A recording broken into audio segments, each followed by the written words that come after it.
That's us today, 8th of March. Don't think we need to do any other housekeeping.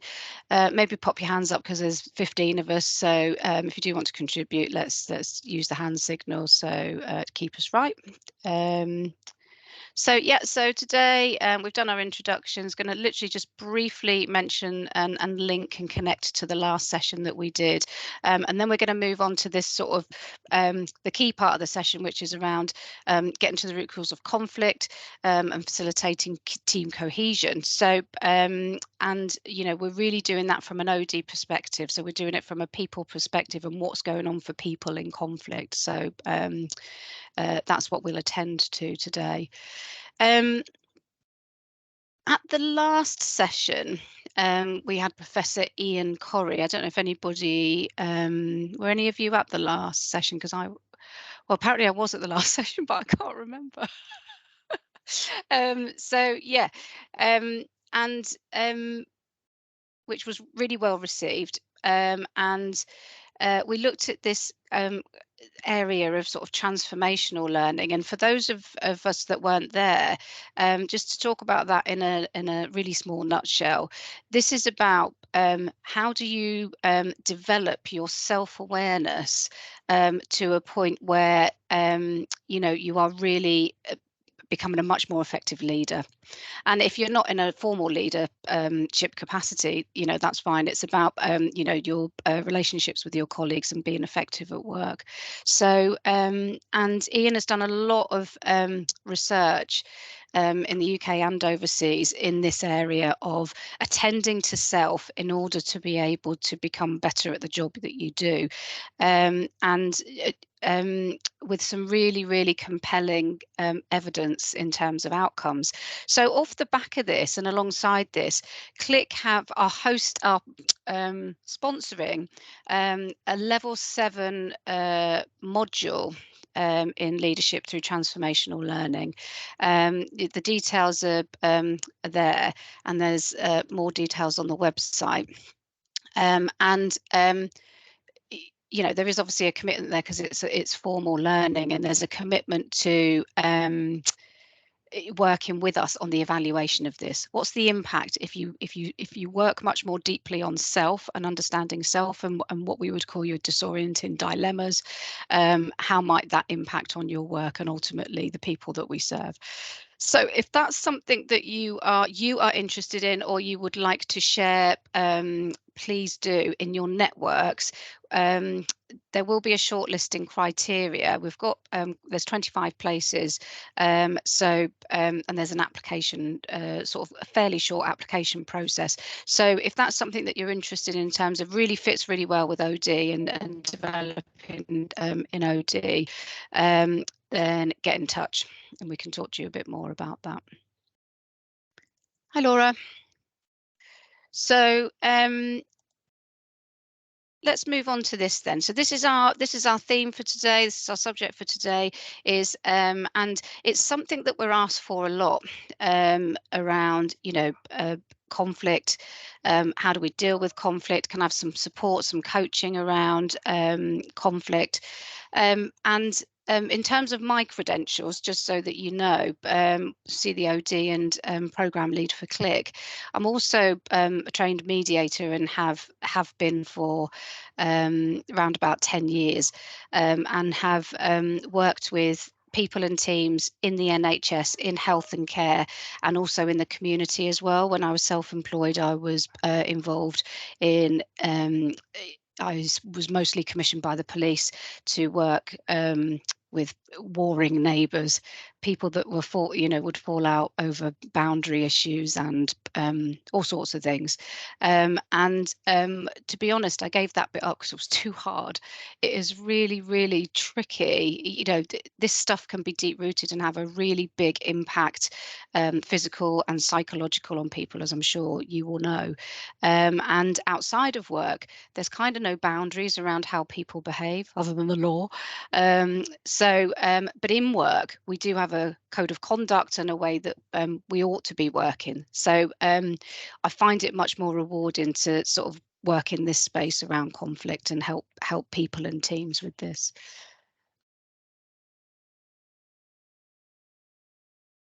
So this is what we're going to cover.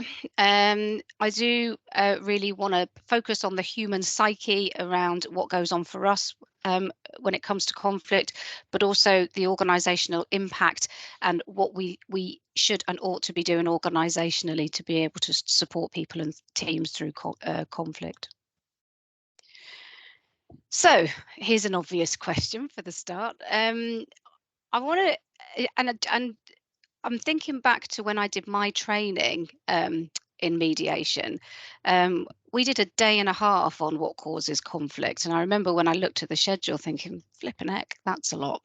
Um, but it is so important to really think about, what sets things off. So let's set away today then, and let me ask the question now.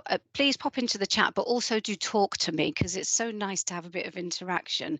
And anything goes. So what causes conflict? Let's just spend 5 minutes on this.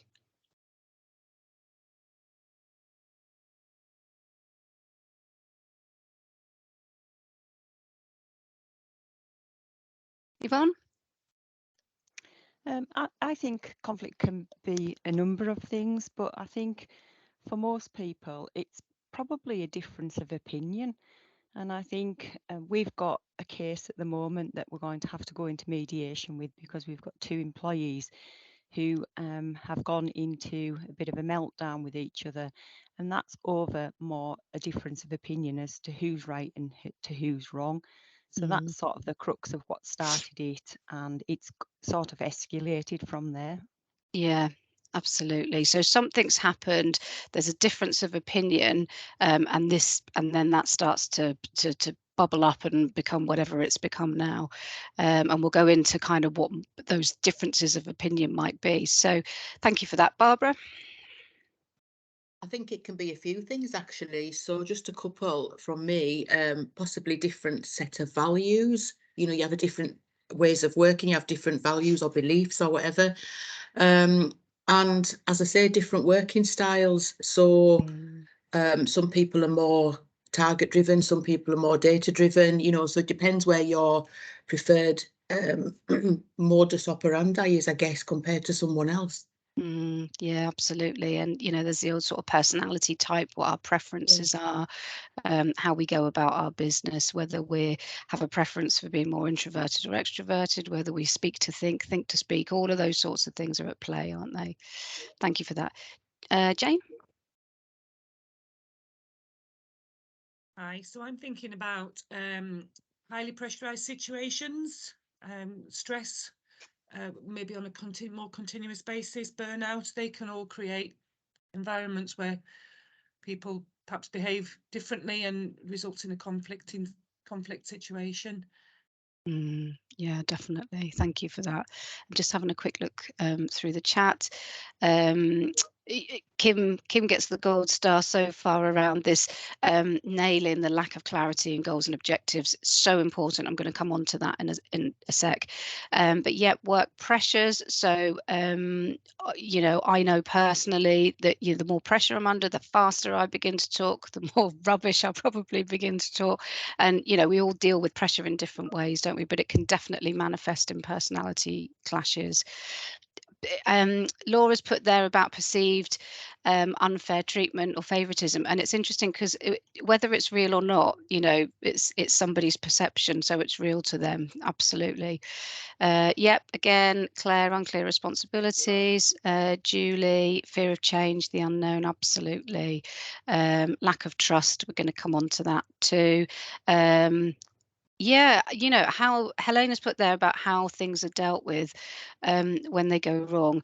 There is organizational and or system memory, and there is our all of our personal experiences that we bring to a situation. And the way it was put to me the other day when I was on a program around organizational trauma was that you'll either love or hate this phrase. We are marinated in everything that has happened to us. So, and I didn't like it to start with, but it's growing on me, that phrase, because if you think about it, so what are we, what is that team? What are those individuals? What is the organisation marinated in that is affecting what's going on? And they might be marinated in what's gone on for them personally, their experiences. There might have been trauma, but to a lesser or greater degree throughout their life outside of work. And in particular, what are they marinated in terms of what they're experiencing at work? Because they're not taking a situation in isolation. They are applying everything that's gone on for them. Yep, and Kate, poor communication is quite often mooted as this is what's caused, we've misunderstood a communication. Obviously, we've got all of email now as well. So yeah, loads of stuff then, really. I wonder what we've missed out. And, here's just sort of another list of stuff. But I still don't know necessarily whether this is at the heart of conflict, and this is what we're trying to get to. So there's all that stuff there. There's all the stuff that you've talked about. I really wanted to pull out, because we're talking about a work context here, this element of clarity of roles and responsibilities. Excuse me. In my experience in mediation and conflict resolution, which is extensive in healthcare, I have to say, and I also see as a privilege to be involved with that. Almost everything. I cannot think of one case, for want of a better phrase, that has not involved at the root a lack of clarity around roles and responsibilities. I cannot think of one thing. There maybe is the odd one, I don't know, but I can't think of it off the top of my head. Almost always there is a very significant element of there is some confusion, there is misunderstanding, there is misinterpretation of people's roles and responsibilities. So, here's our first lesson, if you didn't know it already, which is around, if we attend to that, and we have, classic job descriptions, and some will be more up to date than others, irrespective of whether you go around through the rigor of making sure the job description is right. We job craft, don't we? So people merge into other things, or they might do jobs in different ways. Helping teams and individuals to really nail what's expected is so important. So if you don't remember anything else, remember that today. The other thing around conflict is separating out the formal from the informal. And anybody that's worked with me, especially if you work in HR, around case management for this, will know that this is all, my starting point with pretty much most of what I do. So when I hear a story of what's gone on, I tend to have a piece of paper and I draw a line down the middle of the page. And on one side, I write stuff that is the formal stuff. And on the other side, I see what's left, which is the bit around conflict and what might be fruitful for mediation, or something similar to mediation, a facilitated conversation. So let's think of some examples of that. So if somebody is, I'm just using obvious ones, but if somebody is turning up to work late, if somebody is behaving in a way which is out with our values of being respectful at work, I know that can be a bit ambiguous around personality styles, but the first port of call would be to think about, okay, actually, what is formal and what should we deal with in a formal way? Now, I don't mean for that you have to be very directive and suddenly operate under a different personality style. You're still doing things compassionately and in a person-centered way, but be clear on what's unequivocal. So it's not to mediate if there are expectations of people in terms of how they do their work. So that's the first thing that I would say: separate the formal from the informal, understanding that everything at work kind of is formal. I was going to stop there and pause just in case that doesn't make sense. Any questions, comments, thoughts?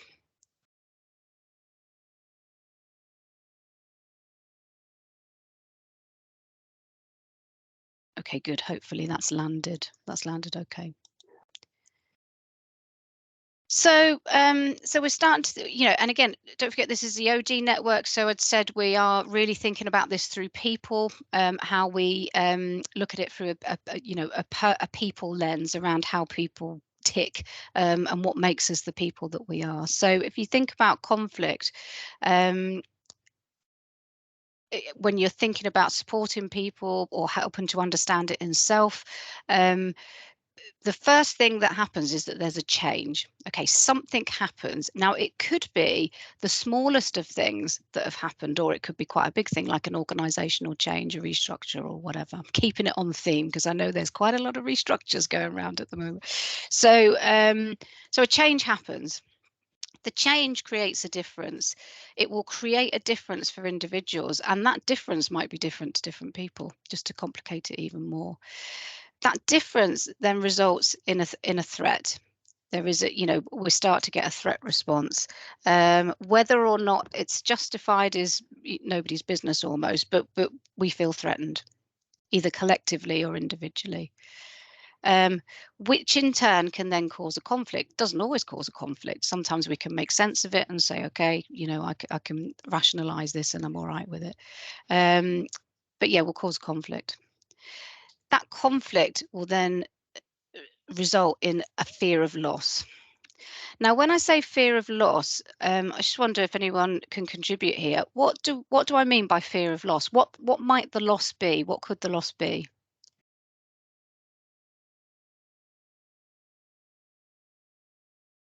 Kate? A job, if somebody else is going for the same job as you. So I've seen that play out where there was two individuals and one got the job, one didn't, but the one who didn't kind of felt they should have had it, and it created conflict there between the two. Yeah, brilliant, thank you. So kind of almost a bit more surface stuff. Yep, that's a real threat. You know, if I'm in a restructure, maybe I'm going to lose my job. Amanda? Hi, yeah, sort of security of understanding of the role that you're currently doing and your professional identity. Yeah, so important. And you know, we're going to come on to professional identity. We've just got a couple of slides on that. So you know, so it's not, so there is this kind of physical thing of, well, I might actually be displaced or lose my job, but actually there's all of the implicit stuff that's going on for people around, you know, my status in some way, shape or form is threatened. And this happens especially in multidisciplinary, or can happen in multidisciplinary teams around, actually, is my professional identity, you know, being recognised here? Am I getting recognition for the work that I do? And like I say, we'll come on to that. Brilliant, thanks. You want to think of any more?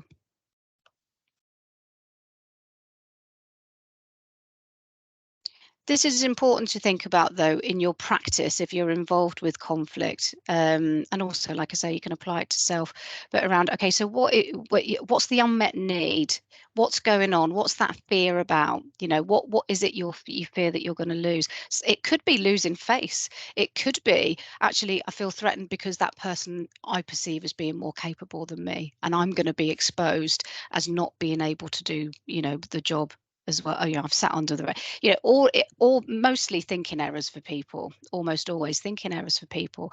So and yet, you know, happens, doesn't it?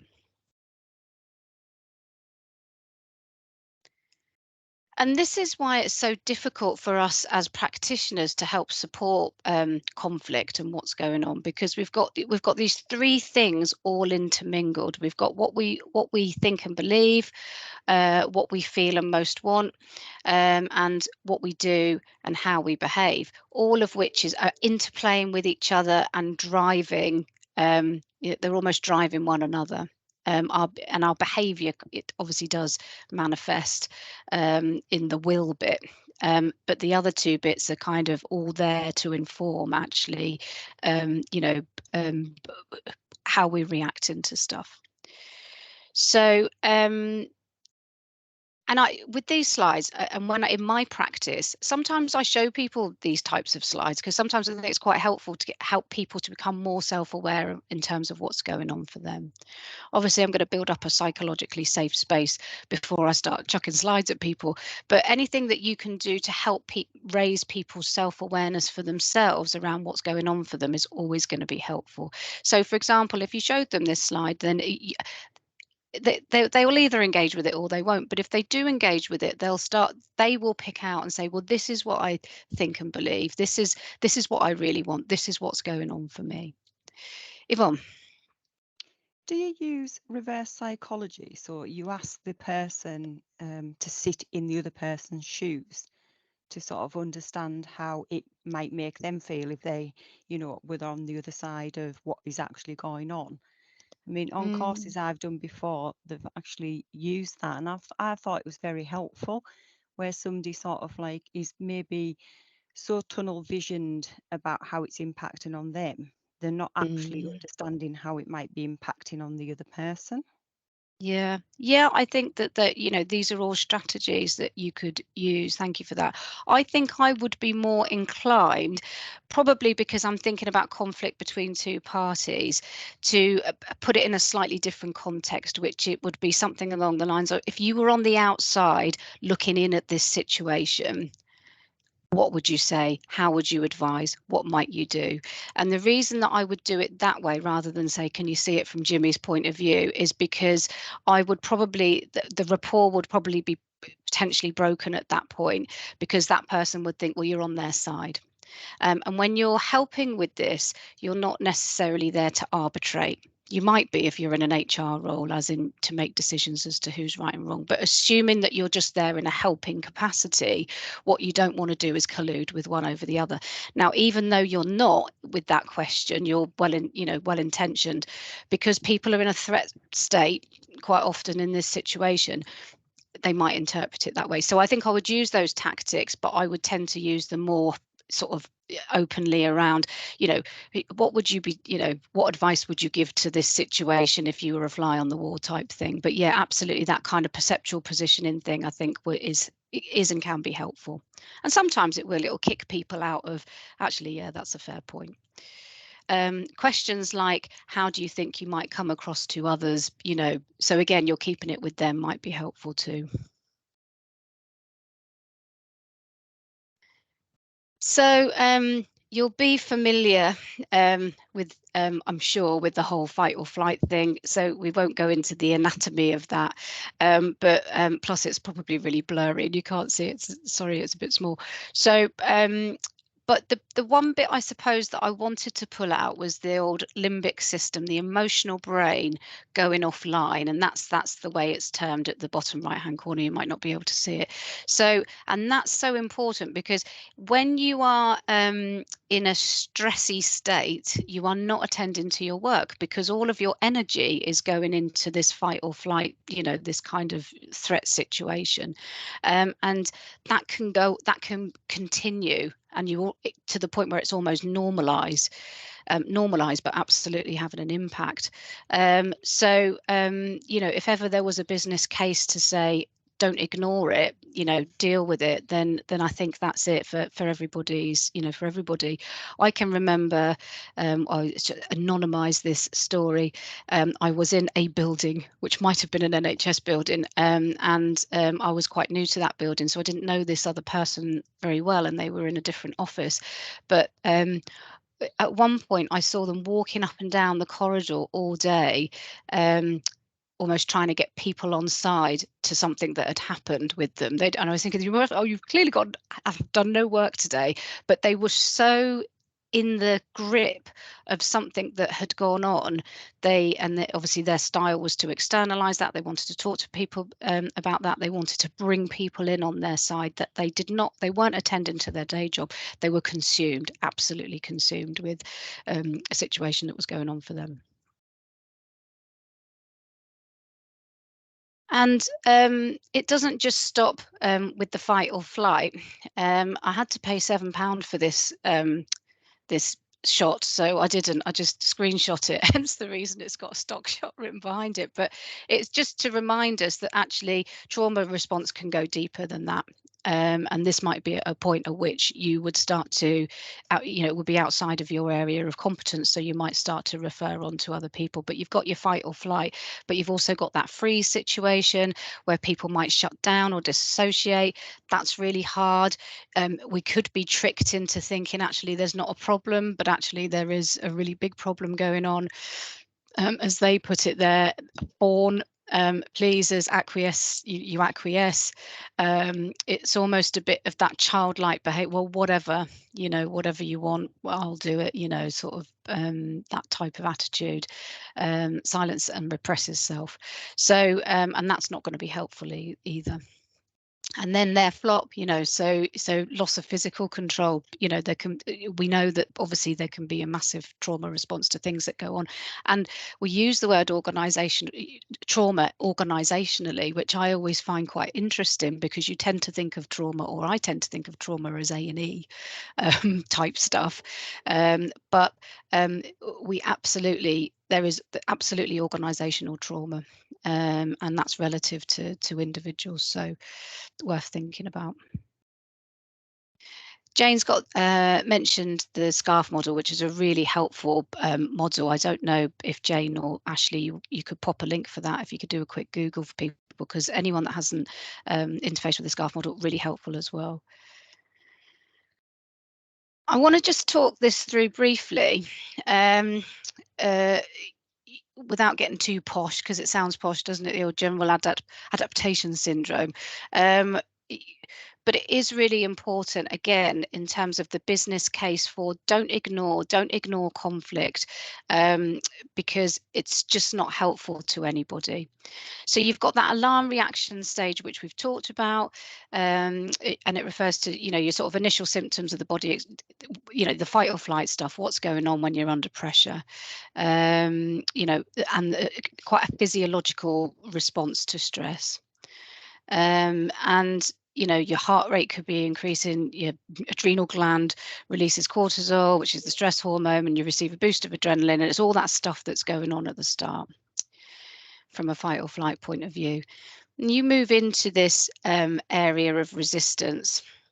So after the initial shock of the stressful event, where you find out you're going into another restructure, or whatever it happens to be, some conflict that's happened, the body begins to repair itself. So it may release a lower amount of cortisol. Your heart rate and your blood pressure is starting to normalize, so you've got over the shock of it, and you're entering this recovery phase, but it's still on high alert. And if you overcome stress and the situation is no longer an issue, your body continues to repair itself, and you go back to that pre-stress state.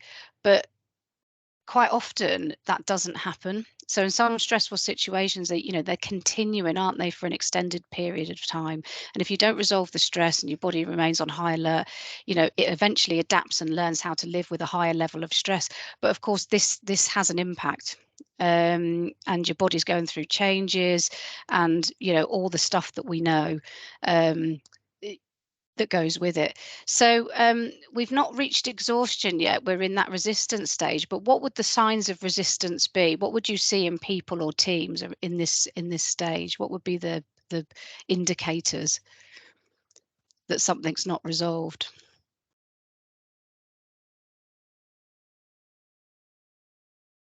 Any guesses?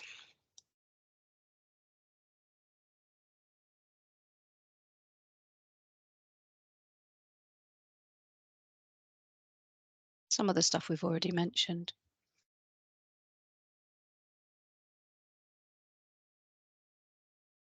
Thanks for popping the SCARF model in.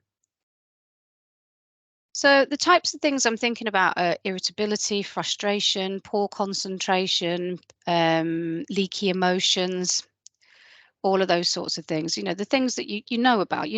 I'm just putting it into a slightly different context for you, but that is where actually people aren't relaxed about this. There are things still going on for people. People are touchy, bit jumpy, all of those sorts of things. But you can be sure that if it continues, we're going to hit this exhaustion stage, which is that result of prolonged or chronic stress, because you've been struggling with stress for long periods, and it is draining in all the ways that you will know in terms of the signs of exhaustion, fatigue, burnout, depression, anxiety, sort of a decreased stress tolerance. And talk about that with colleagues quite a bit.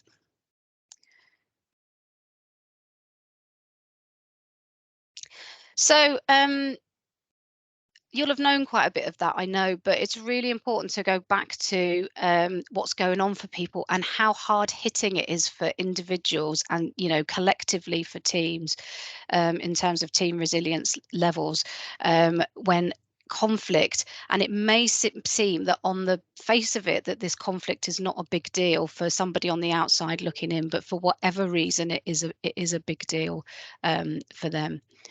Oh, Kate must have gone out and come back. So let's have a think about the stages of conflict. So you've got that bit at the start where you might start to see some signs where there's some tension, but also avoidance of conflict. Now, we work in health and care with a lot of people that like to create harmony. We are there to serve others, and that's kind of what's the compelling story that's brought us into working in health and care for a lot of people that we work with and around. And so with that type of preference, you tend to want to avert, not get involved with conflict. But then, of course, once it does blow up, it can blow up big time. And then you've got this early growth. So that's where you start to see people kind of digging in and kind of thinking, okay, there might be some confrontation, but also they're creating their story, their polarization of positions. This is my story of what I believe is going on. And then I'm going to potentially seek some allies to come with me on that, because why wouldn't we? That's human nature, isn't it? And then moving on to, it becomes obviously more entrenched, and there might have been conflict, but now they're just avoiding each other, not talking to each other, and all of those sorts of things. So we're looking for a way through this, aren't we? So where there's conflict that's not resolved, then people will naturally create or defend their position. That's a natural thing that we'll do. These positions then become a story or a map of blame, and that's the bit for us as practitioners to think about how we attend to that. Understand and validate the fact that that story has come to be there for a reason, but to also accept that that's what's getting in the way of resolving the conflict. This then becomes reinforced by hurt feelings, leads to behaviours that further reinforce or complicate the situation, which then brings new conflict, and then that brings new evidence of beliefs about their position. So they've become marinated in something that's already happened. That then reinforces the fact that actually I'm right on this, or I don't want to change positions on this. So and I think this visual or anything similar is quite important to when we try to manage or deal with conflict, we tend to deal with it at the top, the peak of those triangles, which is what people's positions. Yeah. So it's when people are poles apart. So, and it's the stuff that people state, I've had enough, I want to leave, I want them to leave, I'm going to HR, or I'll work to rule because I've had enough and that's it. They'll not get any more out of me than whatever I've given blood, whatever. We're trying to work with what people are, the emotion of what people are stating. Well, no wonder we're not getting anywhere, because that's, that's the surface stuff. That's what it's manifested itself in. So our role is to start to think about, okay, so actually what are people interested in? What is it they really want moving forward that's going to be helpful and nourishing for them, be it individually or as teams, and actually what do people need to be able to come to get that common ground. So in any conflict resolution, right up to international conflict resolution, the same, a similar model is used, which is around where's the shared gain, what is the win-win? Because at the top of those triangles, for one person to win and get their needs met, another person has to lose, and that's never going to be helpful. Yeah. So how do you work and facilitate an environment where actually everybody wins, or as much as possible everybody wins? So that's what you're looking for. You're looking for the shared gain. This is just another way of putting that, really. So you've got you know, let's say it's two people. Quite often I'll work with sort of two people. You know, you've got a map of experience for one, you've got a map of experience for the other. So, and at that point, you know, there's different wants and needs and everything. So you're trying to bring that together and uncover the shared ground. Always work towards the shared ground. This isn't a session today on mediation, because we are we're linking it more to self as OD practitioners or similar, and how we can help with conflict. So we can't go into the detail of that, but do not get bogged down in who's right and who's wrong as to what's gone on historically. Unless it's a formal procedure, then fine, chuck it out and put it as a formal procedure. But assuming it's not a formal procedure and you're just helping people through disagreement and conflict, if you get stuck in the past, you will almost never resolve that. So your role is to validate what's gone on in the past, and so because people want to be heard, but then to quite quickly say, okay, so what does that mean for us moving forward? Future focus, future focus, future focus all of the time. Excuse my cat. Off you go. My cat's very interested in conflict resolution. So I'm going to stop now for a sec, and I'm going to rely on Ashley to pop us into breakout rooms. Now, what I'm thinking, there's 16 of us. Would be okay to go into 4 groups? Yeah. I think, I don't know if you can remove me, because you're in control, aren't you? But I'll leave you to manage that bit. Thank you. I hope. You're welcome. So this is what I want to do now, is I want to bring it back to self. I want to, you know, again, this is about, so how can I and everything that I am help to resolve conflict? Because everybody will bring their own style and all of their own, you know, marination of what's gone on for them into that, and that's absolutely fine. So, but we want to get back in touch with the feeling of what it's like when you've been involved with conflict. So, like it says there, think of a time when you were discriminated against or involved in conflict. You don't have to go too deep. Absolutely don't share, you know, what you don't want to. Maybe just have time for 1 or 2, and the others 2 can ask questions, you know, but really get to the heart of what did it feel like? What did it feel like when there was conflict? I was telling a story yesterday that popped into my head of when I was forced to move bases. I won't tell you where I went from, and to everybody, half of you will know anyway, but and then got told I had to buy a parking permit, right, in this new place they sent me to. And I was the one pacing the corridors on that day, because I was absolutely consumed with being hard done by, which on the face of it was a really tiny thing. But so it could be anything, could be any type of conflict. So what did it feel like? But then move on to concentrating on, so therefore what support did you want or did you get? You might not have got it, but if you could have had the right type of support, what would that have been? Okay, and then we'll bring it back into this group, but we're just going to do that for around about 10 minutes. So it's 1:15 now, so we'll come back at 25 past, if that's okay, and give you a 1-minute warning. Let's just do the briefest of, you know, because that was about you really getting yourself back in the space of thinking about what it's like to be on the receiving end of something that seems unfair. So we don't need to know the stories for sure. Keep those to yourself. But what bubbled to the surface in your groups around, first of all, the bit about what did it feel like when you were on the receiving end of conflict or involved in something that was unjust or some conflict? What came up?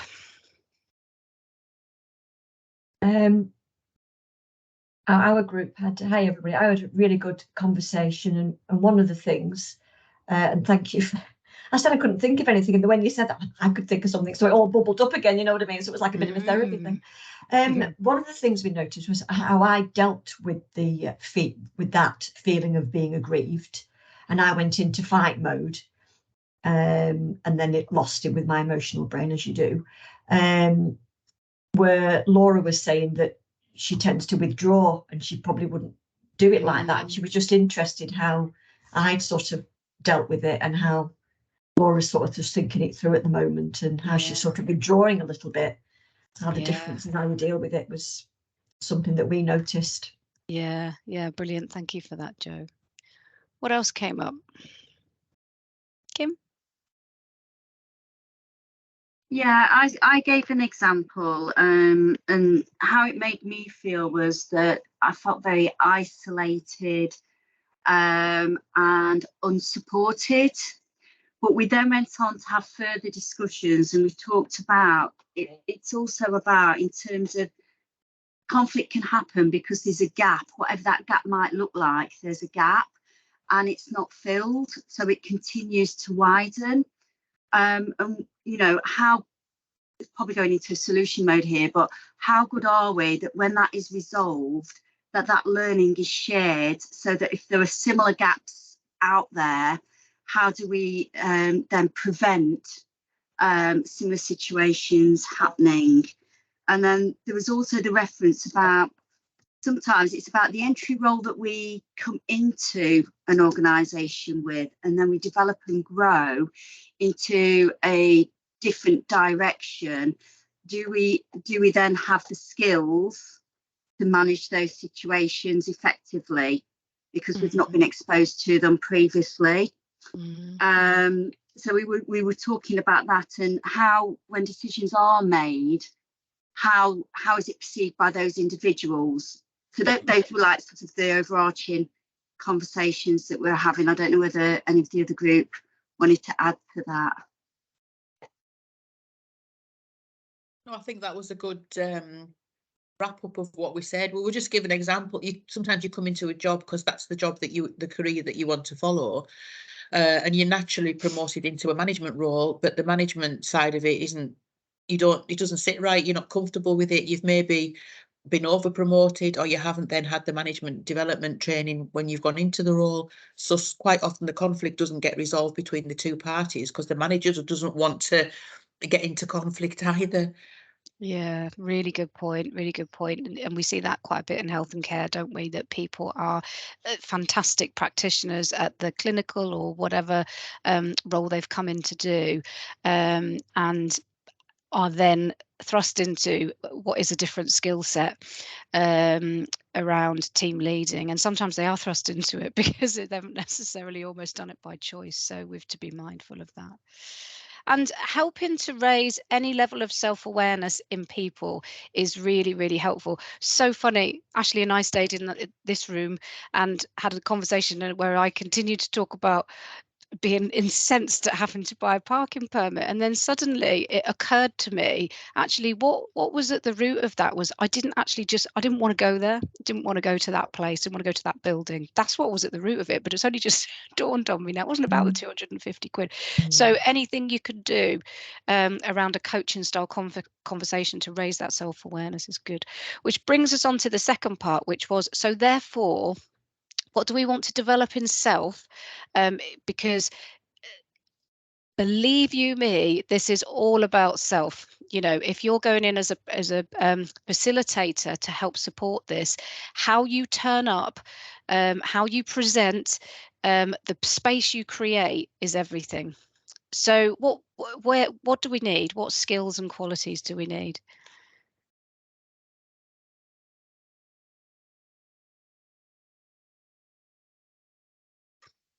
Listening is a good one. Silence. Amanda?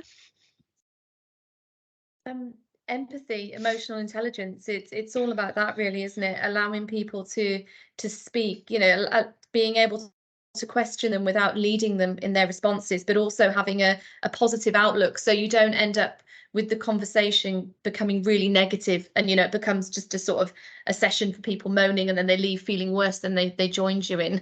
So it's about trying to listen, understand, but also frame it in a positive manner so people feel a success from it. Yep, really good. And that isn't that toxic positivity. That's about saying, what can we do? Positivity. Well, that's how I'm interpreting what you're saying there, Amanda. Yep. So we've got listening, empathy, challenge, coaching, really important, and being non-judgmental is. So we are judgmental. Okay, let's just get that out there now. Anybody that says I'm not judgmental probably needs to do a bit more work on their self-awareness. So we are judgmental, and that's okay. You can forgive yourself for that. And that your judgments come from everything that you're marinated in. So but the self-awareness piece is to say, and I will absolutely hold my hand up and go, when I do mediation, I listen to one story and I think, oh, I'm totally on your side. And then I go and listen to the other party and think, oh, well, I can totally see why you're miffed. So I kind of work through it in my head around my biases and my judgments. And then I put them to one side as absolutely best I can. So, expose it in yourself, but notice it, put it to one side. But Joe's got there, creating a safe space, setting boundaries. Yeah, being patient can be really frustrating to deal with conflict, negative emotions, and can struggle to keep calm yourself. Absolutely. And this is why I say how you are, what you role model is all important in how effective you are going to be in supporting the situation that, that you're in. Let me just flash up my slides again. Thank you for that. And thank you for doing that exercise. I know it really helped me actually to remember again, connect with the feeling of what it's like to be hard done by, because then you're not trivializing it for other people. Joe, you've put there about ground yourself. Tell us a bit more about that. What do you mean? I think because when you'll be doing that, you can't help but get a little bit emotional, that brain, the judgment, all those things, and we have to keep ourselves in that state of calm. And in our busy lives, we run from one thing to another, and if you're going to do something like that, it would be good just to ground yourself. Are you okay? Are you okay to be doing that? Are you got the strength? Are you resilient? Are you not in a good place because you've had something? We're human beings at the end of the day, so check in with yourself and prepare. Excellent. Beforehand, definitely, and after as well. So yes. And how do you ground a situation? How can you help facilitate that in others? Because I would be open to suggestions at another time on this. When parties come to me, if we're doing a mediation in face-to-face, although I may have done pre-meets and I may have spoken to people and I might have done lots of groundwork around helping to support them to come into the space in as helpful a way as possible, they come in and they are nervous, really, really nervous. And why wouldn't they be? I would be, anybody would be. And that manifests itself in different ways for different people. Some people withdraw, can be very quiet. Other people can talk too much or come across as being quite defensive, and everything else in between. People are so judgmental, I can tell by looking at them. Absolutely like it. And so because I'm creating the psychologically safe space, I can't do that instantly. And so I often wonder myself, what can I do to help people to get over that initial hump of just being so rabbit in headlights that it's not going to be helpful to start with, because the cognitive ability to sort of problem solve isn't there. And some of it I just think is getting over that first 5 minutes. But how I support that is all important, because if I'm coming across as being really officious or whatever, then it's not going to help the situation. So really attend to that for others, but really think about that for self. And so this is more of the same. How you show up is really important. The space you create is really important. And this thing, because we talk about rapport, don't we, in sort of other contexts, but if I sort of couch it in this term rapport, I think it's quite helpful in the time that we've got left to think about. So how do you, when you are working with people or teams to help solve conflict, what are you doing to create rapport that's going to be helpful? So let's have a quick shout out now. What sorts of things are helpful in creating rapport?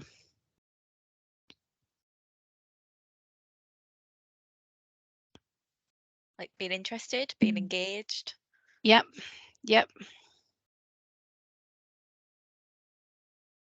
More things like that. Any others you can think of? Just being friendly and down to earth, I suppose, just encouraging that conversation, communication. Yep. And the listening we talked about, those sorts of things. I've done these slides the other way around, so I'll just flick over that one quickly and go to that one. So all this stuff, again, as practitioners, is for us to think about, okay, so have we got good attention and listening skills? I'm never cease to be amazed at the degree to which you can be talking and then you know, somebody just isn't listening, or you start to tell half a story and they wander off, or they you know, look at their phone, or they, and how that leaves me feeling is like I want to punch them in the face, to be perfectly honest, because I think why isn't all of your attention on me? And that might be just for something quite simple. So really important. Helena's made a really good point there.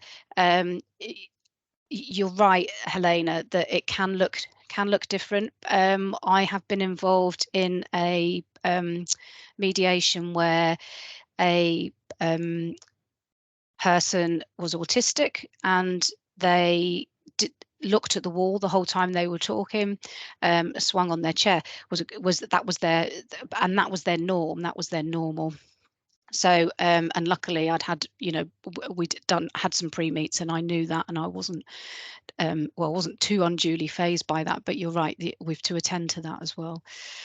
But yeah, checking out how people are, however you will, you know, showing respect, being respectful, acknowledging. Now I am sort of chucking all these things in slightly weird order, but as I remember them, but to encourage people along when you are helping them with conflict is so important. Give praise whenever you can give praise in a authentic way, not in an inauthentic way. And what I mean by that is, when I talk, especially if I get two people in a room, if it's to do with two individuals, the first thing I say is, I want to commend you for getting here today, because I imagine how hard that must be for you. This has been built up in your heads. There are so many things going on for both of you, and it's actually an achievement that we've got to this point. So that's the first thing I want to say. And at every point throughout our communication, when it's relevant, I will say, this is great. I'm so happy that you're opening up and that you're, you know, making yourself a bit vulnerable, or whatever it happens to be. So I am validating what's going on all the time. Really important for rapport, and all of the other stuff that's there. And this is the stuff around breaking rapport. So, you know, let's not get too bogged down in the mismatch of body language and tone of voice. But, you know, again, notwithstanding neurodiversity, if you are not showing attention in your body language, mostly that's going to be a challenge. Mind reading is a skill that all of us believe we have, even when we don't realize that we will interpret things rather than offer up as suggestions. So to say, to give your interpretation of what's going on without checking in and saying, you may say, well, this is what I'm hearing, this is what I'm interpreting based on what you've said, and then check in and go, is that right? That's different. But if you're just saying, well, I can see what's going on here, it's X, Y, and Z, and blah, blah, blah, blah, blah, that's not going to be helpful. You would quite often break rapport by doing that. And you won't even notice that you're doing it, because we mind read all the time. And all the other stuff's there. I won't read through them, but just pull out a couple. How about using jargon and inappropriate language? That's a good one, isn't it? Never a day goes by where there's something going on. So using people's own words, speaking to them in their own language is helpful. So rapport is very important, and please attend to that as a practitioner.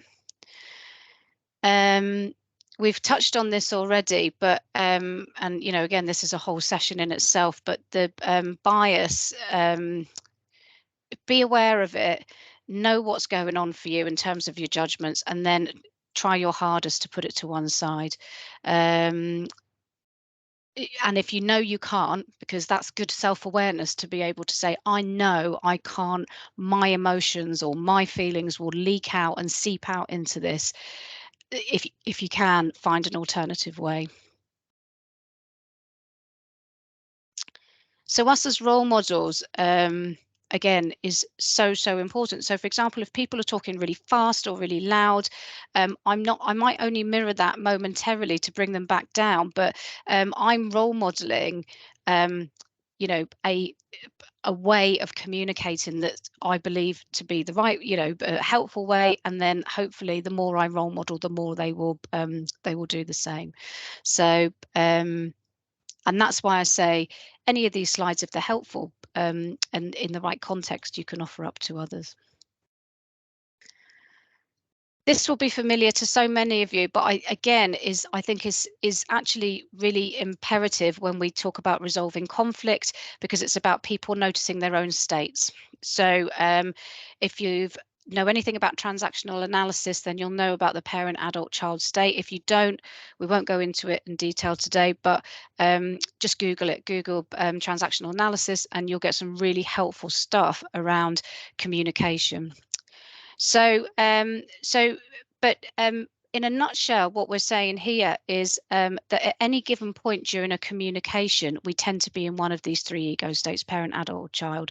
So, and there are different facets to each of these, but we won't go into too much details.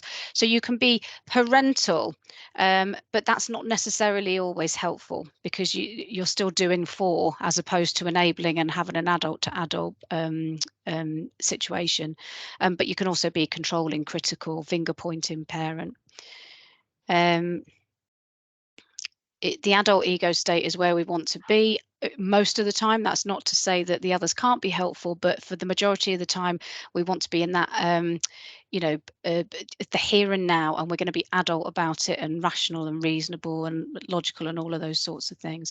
And then there's the child ego state. So either curious and playful, can be helpful to a point, but then it might get in the way if people are messing around too much, or it could be that kind of passive aggressive or whatever, you know, type attitude around a child ego state.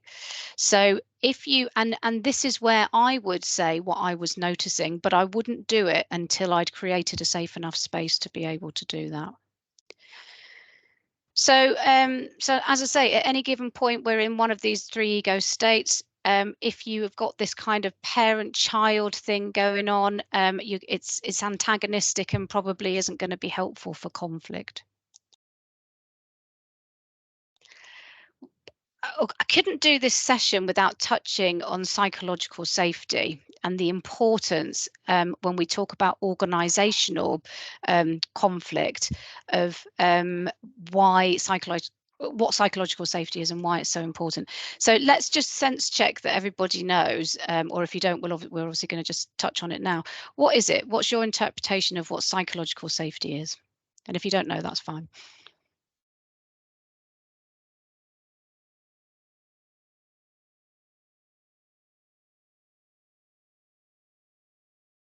Barbara? And then Laura. Where you feel safe to speak up. It's not a blame culture. Yep. Your opinions are valued. Yep. Brilliant. Perfect. Thank you. And Laura? Yeah, just exactly what Barbara just said, that and feeling safe to be able to disagree with somebody, but knowing that you'll still have, you know, it'll be an adult to adult conversation. You're not going to be discriminated against or shouted down in any way. Yeah, absolutely. And Joe's put there, you know, feeling safe to share your views, and Jane's got no fear of repercussions. You know, so important, isn't it? And so this concept of being able to bring your whole self to work and being valued for who you are. Just checking in with the chat. Yep, Kim's put there an environment that's inclusive, enables learning, contribution and challenge with fear of repercussion. Yep, brilliant. So here's a you know, a simple way, I suppose, of looking at it. This isn't the whole story, but it's enough for us for today. So it's about when you're not afraid to be yourself, where you can, you know, say that I've made mistakes or mistakes are happening. You can ask questions without fear of repercussions. You can disagree, it was really interesting. I was in a meeting with somebody the other day, Ashley and I were talking about it, and somebody said to me, I disagree. And I thought, God, don't get many people say that these days, actually. I just disagree. But I thought that's fine, you know, because it was a healthy conversation. And you can raise problems and all of those sorts of things where you think, actually, I'm in a safe space here. People have got my back. And it's okay to show my vulnerability, and you know, everything that goes with it. But there's another part to this, and this is the challenge, is I have worked in teams that have been psychologically safe, but are almost certainly in that comfort zone, that bottom right hand zone. So what Amy Edmondson's saying here is it's not just all about creating that great stuff that we talked about in the last slide, because if you do that, potentially you're in that comfort zone. So you're too relaxed, you know, so it's almost that kind of forgiving. So many times I've been in meetings where we said, well, okay, none of the actions have been picked up from the last time we came together, but we all say, but we recognize and acknowledge that we're also busy. Yep. So we're showing empathy and saying that's absolutely okay. But actually, we're not stretching ourselves. We're not, you know, we're not being ambitious enough and attending to that commitment to excellence and high quality care. So, you know, to get the best out of psychological safety, we want to be in that top right hand box. So, you know, you are able to, you can disagree, you can say we're not doing this well enough, we need to do it a different way, let's be more creative, let's take more risks, or whatever it happens to be. So you've created that space where you can do both. So you're challenging and you're safe.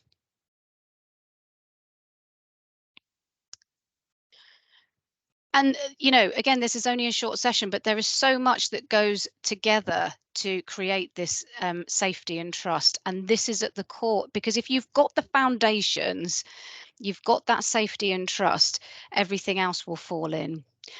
The challenge is to get that safety and trust requires all that stuff there. Around cultural safety, so that's kind of more, you know, perhaps stuff outside of your immediate team. You need physical safety, relational safety, so that's about individual relationships and so on. On the right hand side there, we're saying moral safety, emotional and psychological safety, and internal safety as well. So and you know, it's multi-layered, and we might not feel that we can create all of that because that's organizational, you know, isn't it? So, or systemic.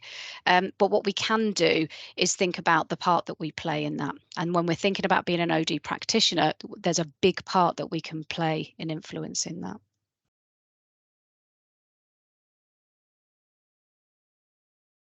This might be helpful, and again, you've probably seen it before, but quite often we deal with things as being a technical problem, and then we wonder why conflict comes, or you know, we don't get a solution to it, when actually it's what we call, you know, a complex problem or a wicked problem. The stuff around a technical problem is there is an answer. Sometimes I think people call it a puzzle. There's a puzzle, there's a response to it. You know, your computer is broken. There is a specific way to fix it. It gets fixed, just to give a simple example. But most of the stuff that we deal with is on the right hand side. So and it's just to really acknowledge that you know, some things are really deep rooted, And so you've got to work really hard to think about, okay, how can we affect the stuff that's already gone on?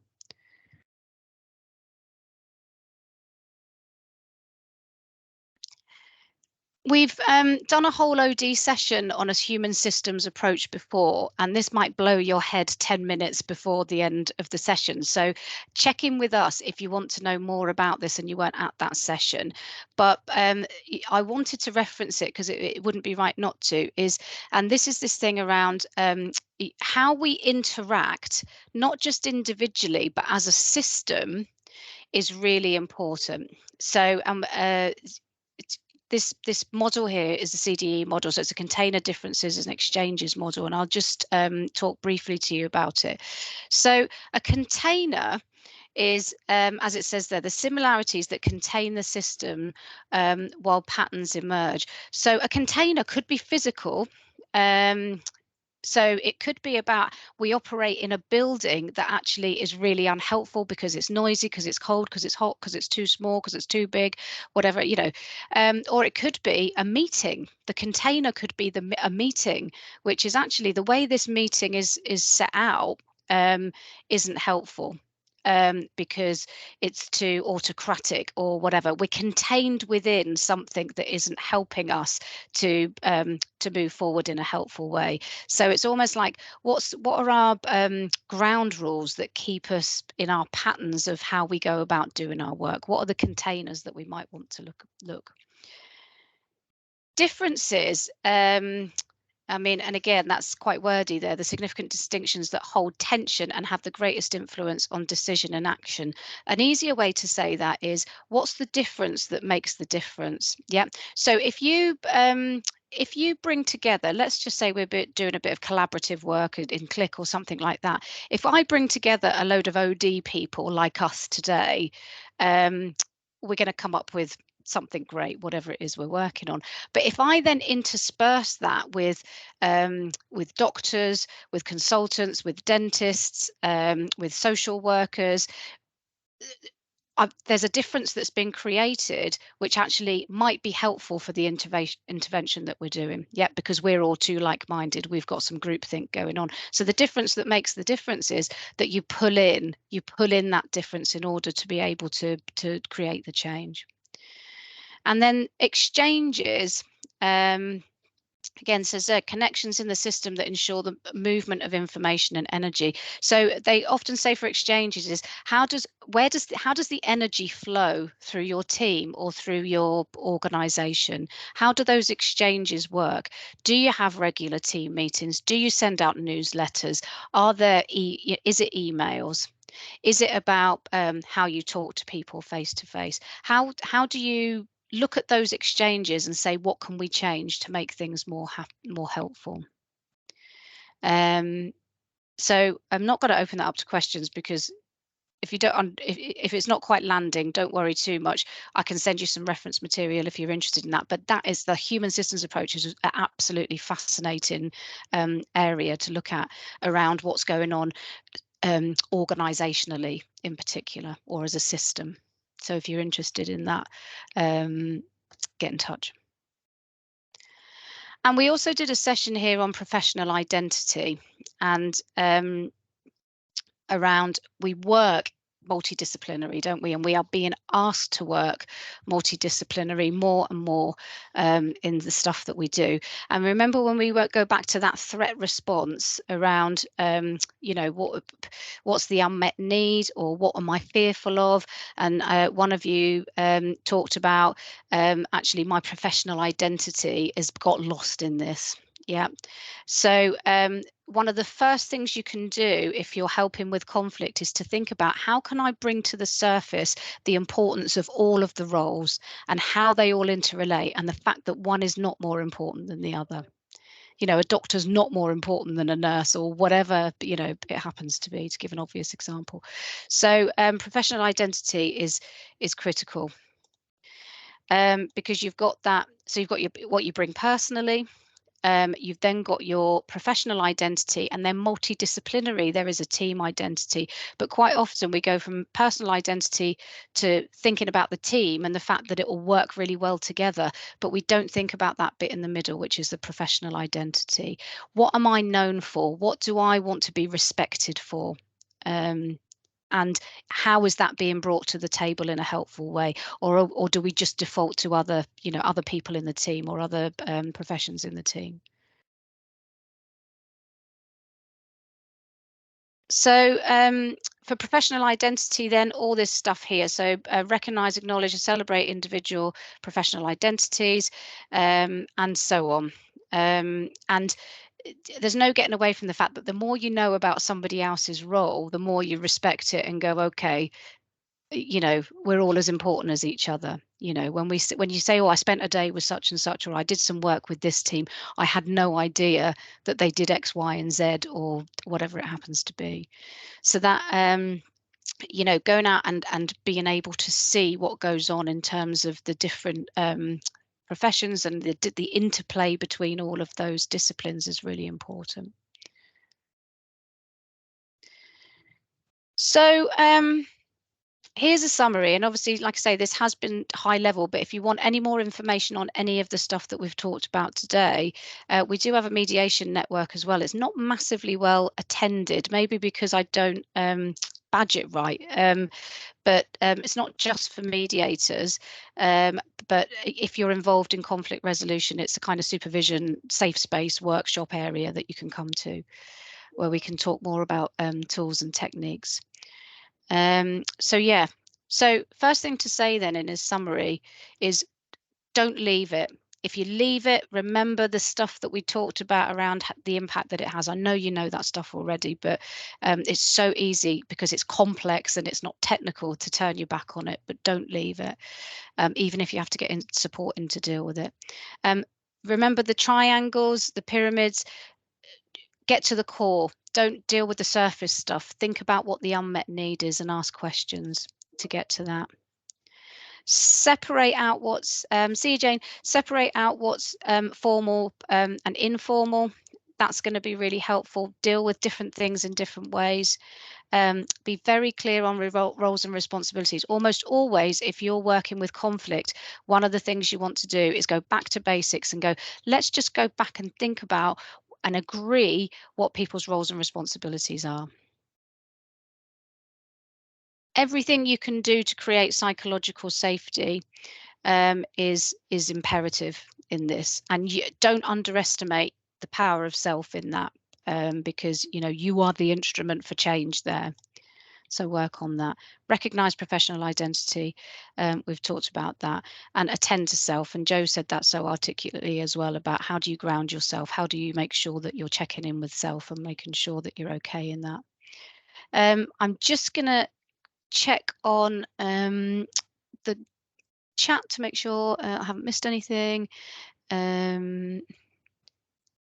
Kate, do you recommend any additional resources around conflict resolution, please? Yeah, I'll send some stuff out, or we'll send some stuff out with the slides. So just because we're on 11 o'clock now.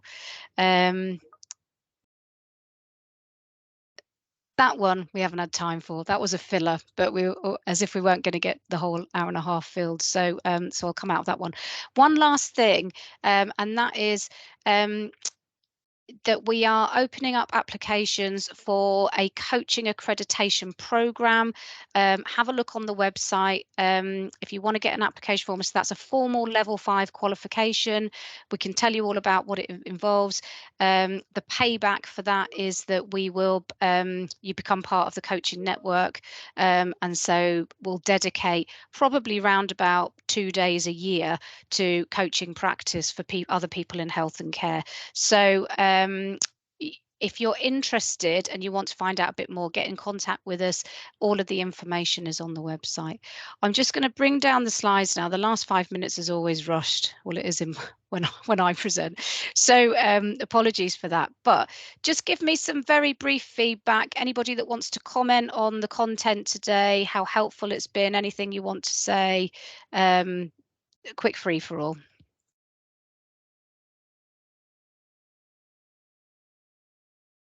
think it was really, really useful. Okay, Brill, thank Sort of you. I think the journey through, you know, the self-awareness, the environment, the psychological safety and stuff, but also the professional identity and knowing the different stages, you know, that stress can have, and you know, if you're continually exposed to it as well. Yeah, great, thank you for that. Yeah, got some comments in the chat as well. Daniel? Yeah, really good, really useful. We're starting to get OD requests for that, for support, so that was really helpful. I just wondered if someone could signpost me as well. One of the things that we're starting to think about is how do we kind of record what we're doing? Because obviously some of it's a lot of confidential stuff, and it's a new OD team. So we're wondering how we can record that, so down the line when people ask what benefit is and things like that, what kind of how people have been recording it. So I don't know if anyone can point me in the right direction of things to look into or anything like that. So sorry, when you say recording, I don't think I was listening fully then. Sorry, do you mean recording of the interventions or? Not necessarily, because with it being a new team, we're going to kind of somewhere down the line, someone's going to come and ask us what impact we're having. Okay. And we can talk about that anecdotally, but without kind of data. But obviously, we don't want to start recording things down because nature. I just wondered what other people were doing, really. If anyone can kind of point me in kind of a direction of what they're doing, just so we can start kind of looking at that ourselves, really. Okay, well, if anyone else wants to contribute, please do. But so we're kind of more around evaluation, isn't it? Evaluation of impact, as I'm hearing. Is that right? What you're saying? Yeah, could be. Yeah. Yeah.